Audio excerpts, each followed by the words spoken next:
आज के समय में मल्टीवर्स का कॉन्सेप्ट साइंटिस्ट्स और स्टोरी टेलर्स सबको बहुत पसंद आ रहा है। लेकिन अगर मैं कहूं कि पैरेलल वर्ल्ड्स, ऑल्टरनेट रियलिटीज और इन्फिनिट यूनिवर्सेस का आइडिया कोई नया आइडिया नहीं है, बल्कि हजारों साल पहले हिंदू मिथोलॉजी के एंशिएंट टेक्स्ट में मल्टीवर्स की बात कही जा चुकी है।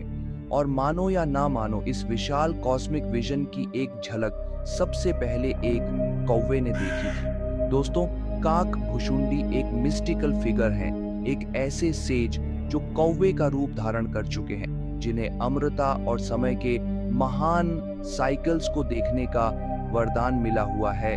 वो सिर्फ एक ही वर्जन ऑफ इवेंट्स के विटनेस नहीं है, उन्होंने रामायण और महाभारत को अनगिनत बार देखा है और हर बार वो थोड़े अलग तरीके से अनफोल्ड होते हैं। दोस्तों, काकभुशुंडी हमेशा से कौवा नहीं थे। वो कभी एक घमंडी सेज थे जो अपने आप पर बहुत ईगो और एरोगेंस रखते थे। अपनी स्पिरिचुअल नॉलेज के बावजूद उनमें ह्यूमिलिटी की कमी थी, खासकर भगवान शिव के प्रति। नियति के खेल में उनके गुरु लोमश ऋषि ने उन्हें कौवे के रूप में पुनर्जन्म का श्राप दे दिया, एक ऐसा रूप जिसे उस समय बहुत नीचा समझा जाता था। लेकिन इस नए रूप में भी काकभुशुंडी की स्पिरिचुअल जर्नी समाप्त नहीं हुई। कई जन्मों और कठोर तपस्या के बाद भगवान शिव ने आखिरकार उन्हें आशीर्वाद दिया। उन्होंने काकभुशुंडी को 2 अद्भुत वरदान दिए, अमृता और सृजन और विनाश के महान कॉस्मिक साइकिल्स को देखने की क्षमता। दोस्तों, हिंदू कॉस्मोलॉजी में समय वेस्टर्न व्यू की तरह लीनियर नहीं है, यह साइक्लिकल है। ब्रह्मांड सृजन, पालन और विनाश के अनंत साइकिल्स से गुजरता है, जिन्हें कल्प कहा जाता है। प्रत्येक साइकिल के भीतर रामायण और महाभारत बार बार घटित होते हैं, हर बार थोड़े बदलाव के साथ। दोस्तों, यहाँ काकभुशुंडी का एक्सपीरियंस सचमुच फैसिनेटिंग हो जाता है। हर बार जब वो इन ग्रैंड एपिक्स रामायण और महाभारत को देखते हैं तो वो एक जैसे होते हुए भी अलग होते हैं। ओवरऑल फ्रेमवर्क सेम रहता है, लेकिन डिटेल्स, कैरेक्टर्स और यहाँ तक कि अंत भी हर साइकिल में थोड़ा बदल जाता है। एक वर्जन में राम रावण को एक खास तरीके से हरा सकते हैं, लेकिन अगले साइकिल में छोटी छोटी डिटेल्स बदल जाती हैं, अलग स्ट्रेटजीज, अलग अलग परिणाम। इसी तरह काकभुशुंडी महाभारत को अलग अलग तरीके से अनफोल्ड होते हुए देखते हैं, जैसे युद्ध कैसे लड़ा जाता है या कुछ कैरेक्टर्स कैसे बिहेव करते हैं। हर साइकिल एक नई पॉसिबिलिटी, इन टाइमलेस स्टोरीज का एक नया वर्जन दिखाता है।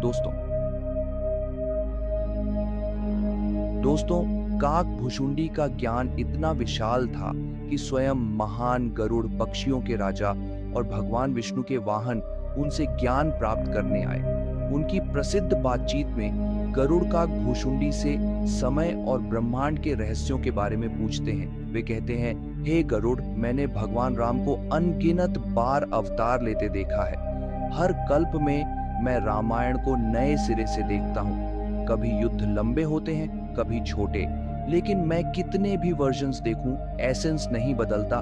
राम हमेशा धर्म की स्थापना करते हैं। दोस्तों, इस बातचीत के माध्यम से काकभुशुंडी, गरुड़ और हमें ये सिखाते हैं कि ब्रह्मांड अनंत संभावनाओं से भरा है। राम और कृष्ण की कहानियां बार बार घटित होती हैं, लेकिन डिवाइन एसेंस, अंतर्निहित सत्य वही रहता है। काकभुशुंडी का ज्ञान समय की साइक्लिकल नेचर और उसके भीतर अनंत विविधताओं का प्रमाण है।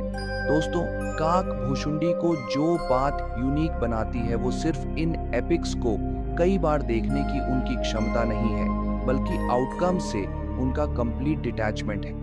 वो एक टाइमलेस ऑब्जर्वर के रूप में देखते हैं, यह समझते हुए कि सभ्यताओं का उत्थान और पतन, जीत और हार सब डिवाइन प्ले, लीला का हिस्सा है। उनका डिटैचमेंट निष्काम कर्म के एसेंस को दर्शाता है, परिणामों से लगाव के बिना कार्य करना, जो भगवत गीता की एक की टीचिंग है।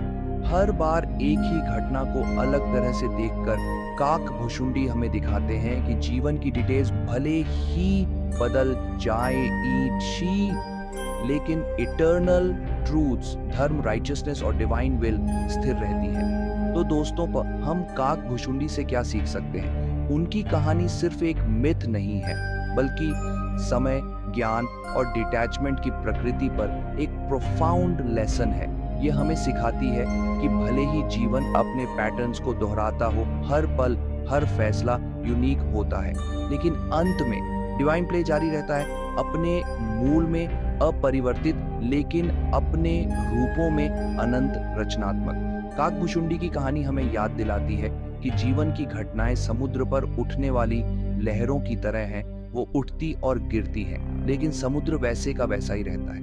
उनका अमर ज्ञान समय और स्थान से परे है, जो हमें ब्रह्मांड के टाइमलेस ट्रूथ्स की एक झलक प्रदान करता है।